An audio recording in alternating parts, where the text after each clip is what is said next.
श्री गणेशाय नमः। आपके अपने संस्कृत विमर्श यूट्यूब चैनल पर मैं ब्रजेश त्रिपाठी आप सभी का हार्दिक स्वागत। सम उपसर्ग पूर्वक क्री धातु से त प्रत्यय के योग से बनता है, जिसका शाब्दिक अर्थ होता है शुद्ध, सभ्य, परिमार्जित। विश्व की प्राचीनतम भाषाओं में से एक सुरवाणी, गिरवाणवाणी, देववाणी आदि उपनामों से प्रसिद्ध है। इस भाषा को समस्त भाषाओं की जननी कहा जाता है। सबसे प्राचीन उपलब्ध पुस्तक ऋग्वेद को माना जाता है और जिसकी लिपि संस्कृत है। यह भाषा आदिकाल से लेकर अद्यतन तक वसुधैव कुटुंबकम की भावना से संपूर्ण विश्व से साथियों, एनसीईआरटी पैटर्न पर आधारित क्लास 12 विषय संस्कृत शाश्वती द्वितीय भाग से विद्या अमृतम अश्नुते इस पाठ को लेकर उपस्थित हूँ। पाठ को रुचिकर व ग्राह्य बनाने के लिए श्लोक, अन्वय, अर्थ, व्याख्या, टिप्पणी आदि के द्वारा इस पाठ को सरलतम करने का प्रयास किया गया है। सर्वप्रथम संस्कृत विमर्श यूट्यूब चैनल को लाइक करें, सब्सक्राइब करें व बेल आइकन को जरूर प्रेस कर दें। साथ ही पाठः विद्या अमृतम अश्नुते। विद्या में तृतीया विभक्ति है। विद्या से अमृतम अमरता को या मोक्ष को, अश्नुते भोग करता है या प्राप्त करता है। इस तरह अर्थ हुआ कि विद्या से अमरता या मोक्ष की प्राप्ति होती है। प्रस्तुत पाठ ईशावास्योपनिषद से संकलित है। ईशावास्यमिदं से प्रारंभ होने के कारण ही इसे ईशावास्योपनिषद कहा जाता है। यह उपनिषद यजुर्वेद माध्यान्ह एवं काण्व संहिता का 40वां अध्याय है। इसमें कुल 18 मंत्र हैं। उपनिषदों में यह सबसे प्राचीन उपनिषद माना जाता है और इस पाठ्यांश से हमें यह शिक्षा मिलती है कि लौकिक एवं आध्यात्म विद्या एक दूसरे की पूरक हैं तथा मानव जीवन की परिपूर्णता एवं सर्वांगीण विकास में समान रूप से महत्व रखती। ईशावास्यमिदं सर्वं यत् किंच जगत्याम जगत तेन त्यक्तेन भुञ्जीथा मा गृधः कस्यचिद्धनम्। तो जगत परिवर्तनशील, जगत्याम संसार में, यत्किंच जो कुछ भी है, इदम सर्वम ईशावास्यम अर्थात भगवान से परिपूर्ण है। तेन त्यक्तेन भुंजिथा, तेन इसलिए त्यक्तेन त्याग के द्वारा, भुंजिथा है भोग करना चाहिए, मा गृधः लोभ या लालच नहीं करना चाहिए, कस्यचित् धनम यह धन किसका है अर्थात किसी का नहीं है। इस श्लोक में ईश्वर की सर्वव्यापकता व संसार के पदार्थों का त्याग पूर्वक उपभोग व संरक्षण करने का निर्देश प्राप्त होता। कुर्वन्नेवेह कर्माणि जिजीविषेच्छतं समाह एवं त्वयि नान्यथेतो अस्ति न कर्म लिप्यते नरे। अर्थ शतम समाह यानी 100 वर्षों तक जिजीविषेत जीने की इच्छा करनी चाहिए। कैसे? कुर्वन्नेवेह कर्माणि, कुर्वन् एव ही कर्माणि अर्थात कर्म को करते हुए ही 100 वर्ष तक जीने की इच्छा करनी चाहिए। एवं त्वयि नरे, इस प्रकार तुझ मनुष्य में न कर्म लिप्यते, कर्म लिप्त नहीं होता, तथा इतः इसके अतिरिक्त और कोई विकल्प भी नहीं है। इस श्लोक में शास्त्र विहित कर्मों का प्रतिष्ठापन किया गया है। असूर्या नाम ते लोका अंधेन तमसावृताः तांस्ते प्रेत्यभिगच्छन्ति ये के च आत्महनो जनाः। असूर्या है असुरों या अज्ञानियों के, नाम ते लोका है वे प्रसिद्ध लोक, अंधेन तमसा वृता, अर्थात अज्ञान रूप अंधकार से घिरे हुए हैं। अर्थ हो गया इस लाइन का, असुरों या अज्ञानियों के प्रसिद्ध वे लोग अज्ञान रूपी अंधकार से ढके हुए हैं।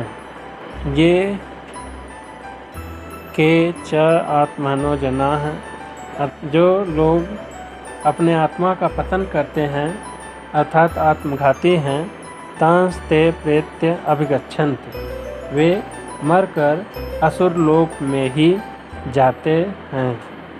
अनेजदेकं मनसो जविवो नैनद्देवा आप्नुवन् पूर्वमर्षत् तद्धवतो अन्यनत्येति तिष्ठ तस्मिन्नपो मातरिश्वा दधाति। अनेजत अर्थात अचल, एकम एक, मनसः मन से भी, वह जवीय अत्यधिक वेग वाला, एनत ब्रह्म को, देवा इंद्र आदि देवता भी, न आपनुवन नहीं प्राप्त कर सक। अर्षत का अर्थ यहाँ पर व्यापक है, पूर्वम अनादि अर्थ में प्रयुक्त हुआ है। वह परमेश्वर अचल, एक, मन से भी अधिक तीव्र गति से युक्त, अनादि और व्यापक है। तत् वह धावतः दौड़ने वाले, अन्यान दूसरे, अत्येत पीछे कर देता है या अतिक्रमण कर देता है, तिष्ठत स्थिर रहता हुआ भी, तस्मिन् ब्रह्म में, मातरिश्वा वायु, अपह अर्थात यज्ञ आदि समस्त कर्म को, दधाति स्थापित करता है। स्वयं स्थिर रहता हुआ भी दूसरे दौड़ने वालों से आगे रहता है और वायु ब्रह्मा में यज्ञ आदि समस्त कर्मों को स्थापित करता है। मंत्र में चैतन्य स्वरूप स्वयं प्रकाश एवं विभु सर्वव्यापक आत्म तत्व का निरूपण किया गया है। अंधतमः प्रविशन्ति ये अविद्याम् उपासते ततो भूयः इव ते तमो ये वो विद्यायां रताः। ये जो मनुष्य अविद्याम ज्ञान भिन्न केवल कर्म की उपासते उपासना करते हैं, अंधतमः प्रविशन्ति जन्म मरण के घोर अंधकार में प्रविशन्ति प्रवेश करते हैं। दूसरी लाइन में ये जो विद्यायाम केवल विद्या में रता है, रत या लीन अर्थात शुद्ध चित्त होते हुए भी कर्म नहीं करते, ते वे ततः उन सभी, इव मानो भूयः अधिकतर, तमः अंधकार में डूब जाते हैं।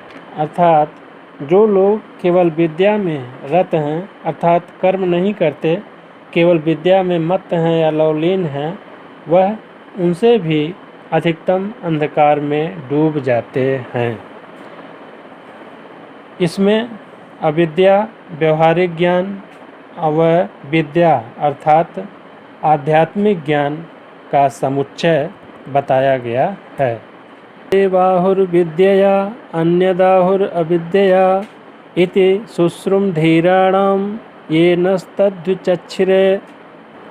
विद्या की उपासना से दूसरा ही फल कहा गया है, अन्यदाहुर अविद्या, और अविद्या कर्म अर्थात व्यवहारिक विद्या के द्वारा दूसरा ही फल बतलाया गया है। इति इस प्रकार शुश्रुम सुन चुके हैं या वचन सुने गए हैं, धीराणाम विद्वानों से, ये जिन्होंने न हम सभी के लिए तत् विद्या और उस दोनों अविद्या विद्या और अविद्या को विचक्षिरे व्याख्या की है। विद्यां च यस्तद्वेदोद्भयं सः अविद्या मृत्युम तीर्त्वा विद्यामृतम अश्नुते। अर्थात विद्यां च विद्या को, अविद्यां च अविद्या को, यह जो मनुष्य तत् उन दोनों विद्या और अविद्या को वेद जान लेता है, तत् उभयम दोनों के यथार्थ ज्ञान को अविद्या के द्वारा इस मृत्यु को तीर्थवा पार करके विद्या के द्वारा अमृतम अश्नुते अमृत का भोग करता है या मोक्ष की प्राप्ति कर लेता है। अंतिम मंत्र में व्यवहारिक ज्ञान से लौकिक अभ्युदय एवं आध्यात्म ज्ञान से अमरता की प्राप्ति को बताया गया है।